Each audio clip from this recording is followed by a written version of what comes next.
నియామకాల విషయంలో దేవప్రసాద్ అన్న చెప్పినట్టు సంఖ్య ఎంతనే సమస్య కాదు. ఏముండి అంతకుముందు ఓపెన్ కోటా, వాస్తవానికి ప్రారంభంలో ఓపెన్ కోటా 5% ఉండేది. దేని కొరకు? ఇతర రాష్ట్రాల నుంచి వచ్చి ఇక్కడ ఎవరైనా స్థిరపడ్డ వాళ్ళు, తాత్కాలికంగా వచ్చిన వాళ్ళు, ఉద్యోగాల కొరకు వచ్చిన వాళ్ళు, ఏదైనా అవసరాల నిమిత్తం వచ్చిన వాళ్ళు, వాళ్ళకు కూడా ఒక అవకాశం ఉండాలి అని చెప్పి ఓపెన్ కోటాను 5% ఉండే. ఎంత దుర్మార్గమైన సమైక్యాంధ్ర పరిపాలన అంటే దాన్ని 10%, 15%, చివరికి 20% చేసి తీసుకుపోయి మన సన్నాసులు సోయి లేకుండా ఉంటే మన మంత్రులు, మన ఎమ్మెల్యేలు దాన్ని ఒక దశలో 20% నాన్ లోకల్ రిజర్వేషన్ అని చేసేసారు.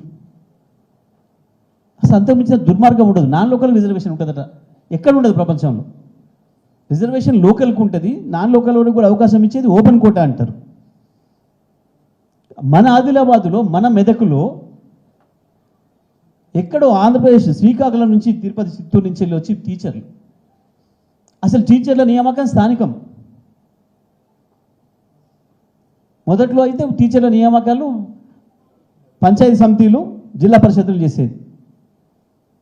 నెమ్మదిగా రాష్ట్ర ప్రభుత్వాన్ని తెచ్చి వాడు అక్కడ ఆదిలాబాద్ వాడు ఈడికి రావడానికి లేదు, కానీ శ్రీకాకుళం వాడు హైదరాబాద్ రావడానికి కూడా 1 నిమిషం, 1 జీవో. ఇక్కడ ఉన్నోడు చిత్తూరు పోవాలంటే 1 జీవో. ఆ రకంగా తెలంగాణ వచ్చే నాటికే ఈ రాష్ట్రంలో కాదు ప్రపంచంలోనే అత్యంత ఎక్కువ జీవోలు ఉన్న వ్యవస్థ కేవలం విద్యుత్ వ్యవస్థ. 16,000 జీవోలు ఉండే. ఎందుకంటే ఒకటి తీసుకురావడానికి ఒక జీవో, ఒకటి పంపడానికి ఒక జీవో, వాళ్ళకి ఇష్టమైన పద్ధతుల్లో. అంత దుర్మార్గంగా నడిపింది. సోయి లేదు వీళ్ళకు. ఇవాళ ఇంతింత పొడుగు మాట్లాడుతున్న మా నాయకులకు, వీళ్ళ నాయకత్వంలోనే వీరే మంత్రులు వెలుగబెట్టింది ఆనాడు. తెలంగాణ నుంచి ప్రాతినిధ్యం వహించిన వాళ్ళు వీళ్ళు అందరూ ఇప్పుడు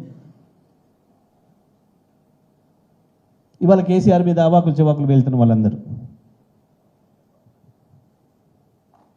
అటువంటిది ఇవాళ భారతదేశంలో ఎక్కడ ఏ రాష్ట్రంలో లేదు. ఒక్క తెలంగాణలో మాత్రమే 95% లోకల్ రిజర్వేషన్ ఉంది. ఒక్క తెలంగాణలోనే కేసీఆర్ కొట్లాడి తెప్పించిండు. అది 10 సార్లు మాట్లాడి రాష్ట్రపతి సంతకం అయింది దానికి వెంటబడి. కానీ మిగతా 5% కూడా మన వాళ్ళే వచ్చారు. మొన్న ఈ మధ్యకాలంలో మనం వచ్చిన తర్వాత నింపిన ఒక్క దాంట్లో కూడా నాన్ లోకల్ ఒక్కడు రాలే. 1,22,000 పోస్టులు ఇస్తే 60 మంది కూడా బయట వాళ్ళు రాలే. మొత్తం తెలంగాణ బిడ్డలకి దక్కినాయి. ఏం జరిగింది తెలంగాణ వస్తే అంటే అది జరిగింది. 20 లక్షలకు పైగా ప్రైవేట్ రంగంలో ఉపాధి కల్పించిన ఏకైక రాష్ట్రంగా తెలంగాణ రికార్డు సృష్టించింది అని మొన్న ఈ మధ్యకాలంలో వాడు కాగ్ నుంచి వాళ్ళు చెప్పాను. మనం చెప్పుకోలే వాస్తవానికి ఎన్నికల ముందు. గుజరాత్లో కూడా జరగలే. గుజరాత్లో మోడీ చేతిలోకి ఈ రాష్ట్రం వచ్చిన తర్వాత 25 ఏళ్ల నుంచి కూడా, డబుల్ ఇంజిన్ సర్కారు ఎలుగబెడుతున్న 10 ఏళ్ల నుంచి కూడా 20 లక్షల ఉద్యోగాల సృష్టి కల్పన జరగలే గుజరాత్లో కూడా. బట్ తెలంగాణలో మాత్రమే జరిగింది. దానికి మించి నీళ్లు ఇవ్వడం ద్వారా, ప్రతి ఎకరా పొలాన్ని సాగులోకి తీసుకురావడం ద్వారా, తెలంగాణ వచ్చేనాటికి కేవలం 1 కోటి ఎకరాలు కూడా సాగులేని తెలంగాణలో 2 కోట్ల ఎకరాలకు పైగా సాగులోకి తీసుకురావడం ద్వారా అనేక లక్షల మందికి ఉపాధి కల్పించింది కేసీఆర్ ప్రభుత్వం. ఒక కాడ ఆదాయం జరిగింది అంటే అక్కడ పని జరిగితేనే ఆదాయం వస్తుంది, పుడుతుంది. పని జరగడం అంటేనే ఉపాధి కల్పన. ఇంత అద్భుతమైన విజయాలు సాధించింది ఉపాధి రంగంలో. కానీ చెప్పుకోలేం, మనం ప్రచారం చేసుకోలేకపోయింది. ఒక మైక్రో లెవెల్లో జరగాల్సిన, చేసి చూపించాల్సిన దాన్ని చెప్పుకోవడంలో మనం విఫలమైంది. నియామకాల విషయంలో అంత అద్భుతమైన ఫలితాలు తీసుకొచ్చినాం. భారతదేశ చరిత్రలో ఎక్కడ కూడా జరగలేదు. నిధుల విషయంలో కూడా ఎవడి మీద ఆధారపడలే, ఎవడి కొరకు ఎదురు చూడలే, ఎవరి దగ్గర పోయి భిక్షగాడిలాగా నిలబడాలనుకోలే. తెలంగాణ ఆత్మగౌరవాన్ని అక్కడ కూడా నిలబెట్టిండు కేసీఆర్. ఢిల్లీ ముందట మోకరిలో లేదు.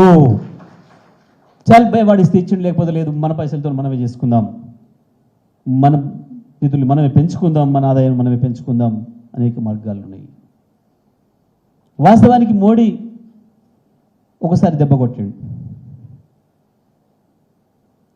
నోట్ల రద్దు ద్వారా బాగా లేస్తున్న ఆర్థిక వ్యవస్థను ఒకసారి దెబ్బ కొట్టాడు. మననే కాదు, ఈ దేశాన్ని ముంచిండు. రెండవది కరోనా వచ్చి దెబ్బతీసింది. ఇవాళ ఇంకొక రకమైన కమిషన్ల కరోనా వచ్చింది, ఈ రాష్ట్రాన్ని మళ్ళీ ఒకసారి నాశనం చేస్తాం. ఎక్కడ కూడా లేదు ఏ రాష్ట్రంలో. మరి పక్క రాష్ట్రం ఉంది, ఇంకా అడకదొబ్బే పనులనే ఉన్నారు. గొప్పలు చెప్పుకుంటారు మనకు పక్క రాష్ట్రం గురించి, మనకి ఎందుకని మనం పట్టించుకోం, కానీ ఎందుకు మాట్లాడడం, టైం వేస్ట్ వాళ్ళ గురించి అని ఇంత పొడుగు రాస్తుంటాడు ఒక పత్రిక. ఆయన మా చంద్రబాబు ఇంత పొడుగు అంత పొడుగు అని. నేను నిన్న మొన్న నా దగ్గర కొంతమంది మిత్రులు వచ్చారు అక్కడి నుంచి, వచ్చి ఏదో మాట్లాడుకుంటూ ఇక హైదరాబాద్ అభివృద్ధి, అది రియల్ ఎస్టేట్ భాషలే వాళ్ళది, అలా బాధ గురించి చెప్పుకోవడానికి వచ్చారు. ఇప్పుడు జరుగుతున్న బాధ గురించి, ఇప్పుడు పెడుతున్న కమిషన్ల బాధ గురించి చెప్పుకోవడానికి వచ్చి మాట్లాడుకుంటూ అక్కడేదో మళ్ళీ ఏమైనా అక్కడ ఏమైనా అవుతుందేమో ఆశ ఉంది అంటే, నేను చెప్పిన ఇంకా 100 ఏళ్ళు ఉన్నా మీ ఆంధ్రప్రదేశ్ హైదరాబాద్తో పోటీ రాదు, సాధ్యం కాదు.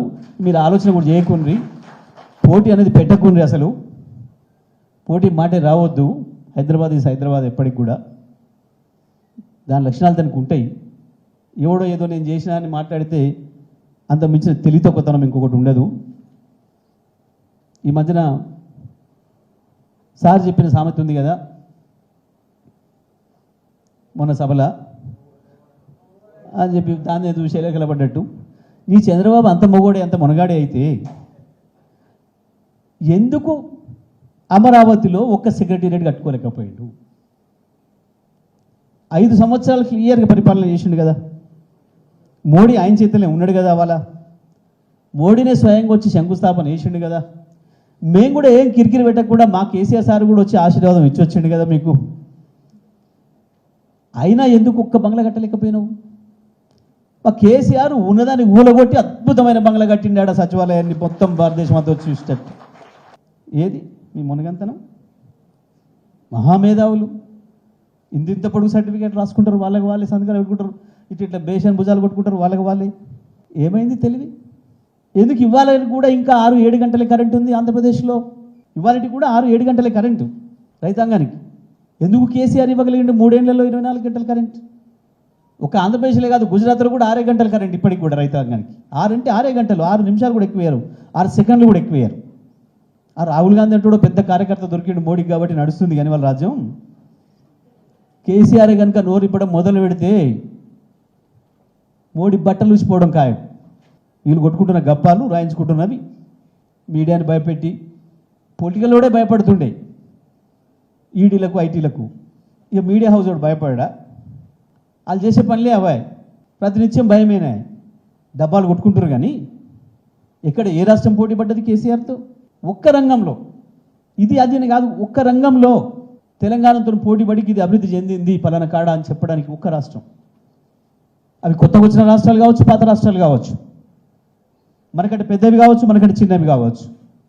ఏ ఒక్కడైనా దరిదాపుల్లో కూడా ఉన్నాడా? ఆంధ్రప్రదేశ్ చివరికి